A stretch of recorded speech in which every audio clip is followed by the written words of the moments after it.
ce qui est dit, ce qui n'est pas dit est dit.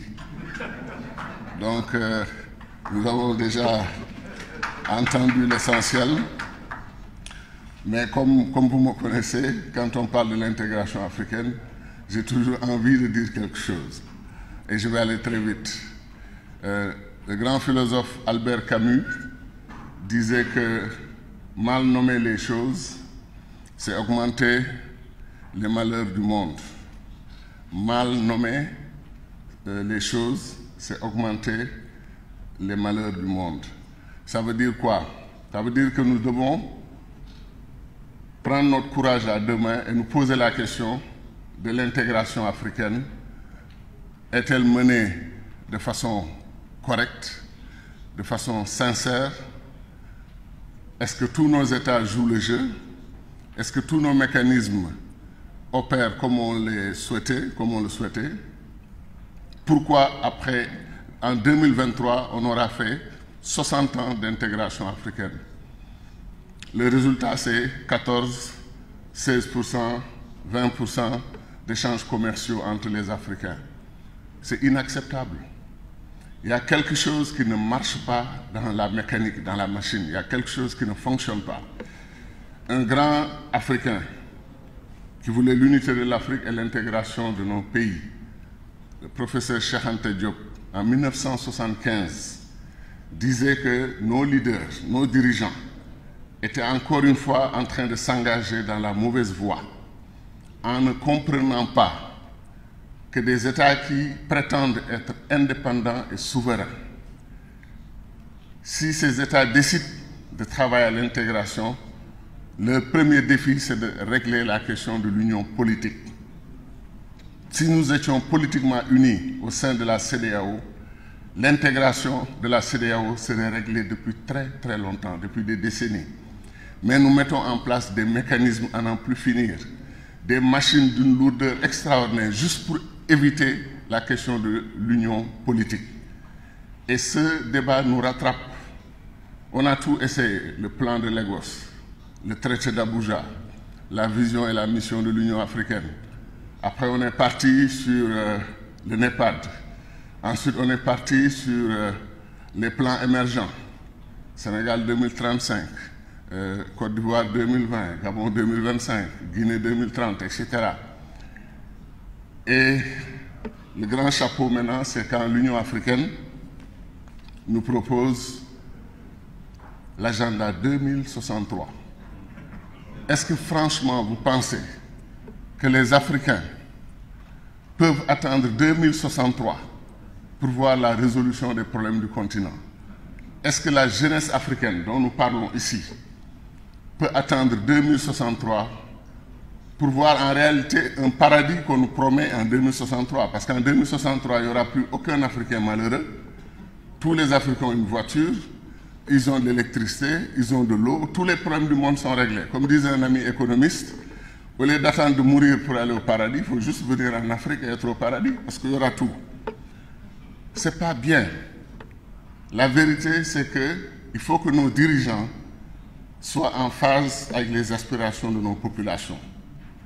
Nos populations sont prêtes, non seulement pour l'intégration, elles n'ont jamais accepté la désintégration de l'Afrique, la fracturation de l'Afrique en de petits États. Et petit État, ce n'est pas petit territoire. C'est juste, comme disait Cheikh Anta Diop, des États nains et des États non viables.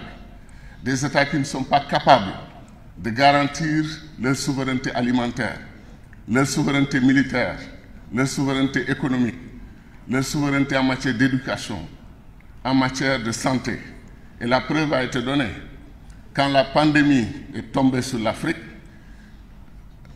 beaucoup se sont inquiétés. On a découvert des pays qui ont des millions d'habitants et qui avaient 15 lits de réanimation ou 20 lits de réanimation. Ce qui prouve qu'en plus de 50-60 ans d'indépendance, on n'a pas pu bâtir des systèmes de santé fiables dans chaque pays d'Afrique. Et ce n'est pas possible. Ce n'est pas possible qu'on le fasse dans chaque pays d'Afrique, qu'on bâtisse une armée souveraine capable de nous défendre contre le terrorisme et les attaques contre l'Afrique. Que chaque pays aille par lui-même ce que nous appelons, nous, une chevauchée solitaire et puisse régler ces problèmes. Il nous faut mutualiser, il nous faut aller ensemble.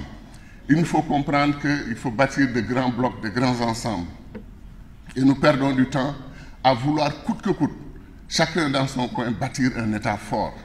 Ce n'est pas très crédible et l'histoire a montré que ça ne marche pas, comme disait l'autre.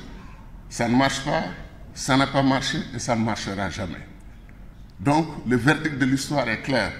Nous ne pouvons pas avoir un tiers des ressources naturelles du monde, être potentiellement le continent le plus riche du monde, avoir la ressource la plus essentielle dans la construction des pays, la ressource jeunesse, et continuer de marcher sur de l'or, du diamant, du pétrole, du gaz, du cobalt, du coltan, et dire au reste du monde, nous les pays pauvres. Nous, les pays pauvres, est un langage de défaite pour les Africains que nous devons récuser. Nous devons reconnaître que nous sommes les riches les plus pauvres du monde, les pauvres les plus riches du monde. Et ça pose la question du leadership, de moi, de tous mes collègues, de nos leaders. Comment faire pour les convaincre que Dieu a fait du parti pris pour l'Afrique? Il aime tellement ce continent qu'il nous a tout donné. Moi, parfois, je me demande si chaque jour, Dieu n'envoie pas des anges pour dire, écoute, on leur a encore pris beaucoup de choses à les remettre encore. Si chaque nuit, il ne vient pas remplir les puits, les mines, etc., etc. Tellement il aime ce continent.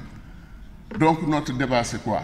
Intégration africaine, oui, mais si on le fait depuis 60 ans et le résultat n'est pas bon, c'est qu'il y a quelque chose qui ne marche pas. Quand est-ce qu'on va se réveiller?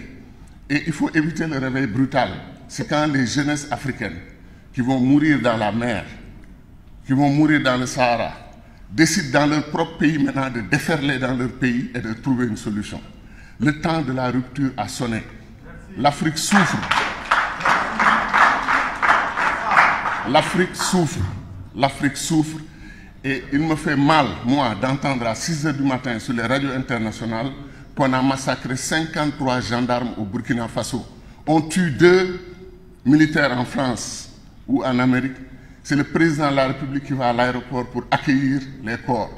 Ils valorisent leurs forces de défense et de sécurité. Ils valorisent leurs forces de défense et de sécurité. Pourquoi nous, Africains, quel que soit votre pays, Somalie, Éthiopie, Sénégal, Gambie, Guinée, si vous entendez que 53 gendarmes burkinabés ont été massacrés, et vous savez comment ils les tuent? Ils les égorgent. Ils les massacrent, ils les brûlent. Vous l'apprenez, prenez votre petit déjeuner, vous allez au travail tranquillement, comme il ne s'est rien passé. Pourquoi on n'a pas marché dans nos capitales pour soutenir le Burkina Faso? Vous voyez la situation du Burkina aujourd'hui. Pourquoi on ne lève pas une armée sous-régionale ouest-africaine, aller au Burkina dire aux soldats burkinabés, au peuple burkinabé, vous êtes nous, nous sommes vous, nous sommes là avec vous. Pourquoi on ne le fait pas?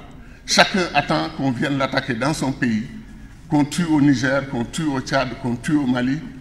Quand est-ce que les Africains vont se réveiller? Quand est-ce que les Africains vont se réveiller? Ce que nous faisons ici, c'est excellent. Parlons de nos problèmes immédiats, trouvons des solutions. Mais tant qu'on n'a pas une vision stratégique de comment développer ce continent, tant qu'on continue d'aller en nord dispersé, tant qu'on continue ce que le président Abdoulaye Wade appelait la compétition ruineuse entre nous, on n'ira pas très loin.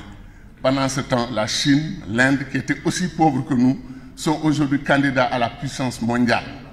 Pourquoi nous, Afrique? Comme disait Béchir Ben Ahmed, il dit le jour où on proclame les États-Unis d'Afrique, si c'est un lundi, le mardi, nous sommes le 4e pays du monde. Pourquoi nous ne voulons pas être le 4e pays du monde? Pourquoi nous attendons des classements 173e, 156e? Et c'est comme si nous aimons... C'est comme si nous sommes heureux dans le malheur. Il est temps de rompre avec ça. Ce n'est pas un débat entre afro-pessimistes, afro-optimistes. C'est un débat entre des inconditionnels de l'Afrique qui sont prêts à faire de ce continent ce qu'il mérite d'être, une puissance mondiale. Merci beaucoup.